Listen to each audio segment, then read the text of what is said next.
দেখেন আমি কি হিজাব পরে আছি? এটা প্রমাণ তো আমি, শিবির তো আমাকে জোর করে হিজাব পরাচ্ছে না। তামান্না আপুকে যে টার্গেট করা হয়েছে এটা শুধুমাত্র যে সে আমাদের প্যানেল থেকে দাঁড়িয়েছে এই জন্য না, বা সে শুধুমাত্র যে শিক্ষার্থী জোটের প্যানেল থেকে প্রতিদ্বন্দ্বিতা করছে এই জন্য না, বরং এই কারণ তিনি হিজাব পরেন, তিনি তার মধ্যে ইসলামিক সিম্বল রয়েছে। আমরা দেখছি গত 16 বছরে প্রত্যেকটা ইসলামিক সিম্বলকে, দাড়ি, টুপি এবং হিজাবকে কীভাবে পোট্রে করা হয়েছে, কত জঙ্গি নাটক সাজানো হয়েছে। এই সব কিছু সত্য সামনে আসার পরেও, এই জুলাইয়ের পরেও এই ধরনের আক্রোশ, এই ধরনের আক্রমণ, এসব তো আসলে স্পষ্ট এই বার্তা দেয় যে এই সরকার, এই প্রশাসন এগুলোর ব্যাপারে এত উদাসীনতা দেখিয়েছে যে তারা তাদের সেই যে কি বলবো, সেই অডাসিটি এখনো দেখাতে পারছে। আমাকে দেখেন আমি কি হিজাব পরে আছি? এটা প্রমাণ তো আমি, যে হিজাব তো শিবির তো আমাকে জোর করে হিজাব পরাচ্ছে না। এখন যে কোনো ব্র্যান্ডের পুরাতন এসি বদলে নতুন ওয়ালটন এসিতে উপভোগ করুন 25% ছাড়। দেখুন, যে হিজাব পড়তে চায় এবং যে হিজাব পড়তে চায় না, তাদের দুজনের মধ্যে চলতে দেওয়া, সেটাই হলো সহাবস্থান, সেটাই হলো কি বলে সৌহার্দ্যপূর্ণ যে রাজনীতি। আমাদের মধ্যে আইডিওলজিক্যাল ডিফার থাকবে, একজন আরেকজনকে ওন করবো না, কিন্তু একজন আরেকজনের যে চিন্তাধারা সেটাকে আমরা সম্মান করব, তাকে সেটা আমরা করতে দিব।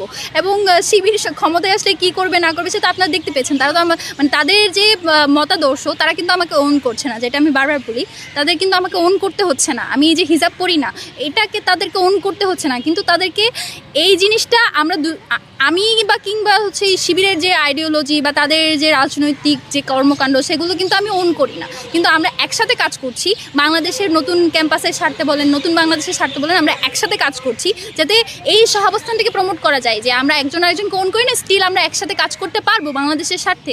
এটাই তো বাংলাদেশের জন্য দরকার, এটাও তো আমাদের ক্যাম্পাসের জন্য দরকার। শিবিরের এই যে প্যানেল বা শিবির সমর্থিত যে প্যানেল, সেটা তো আপনারা দেখতে পেয়েছেন তারা কীভাবে ইনক্লুসিভিটিকে প্রমোট করেছে।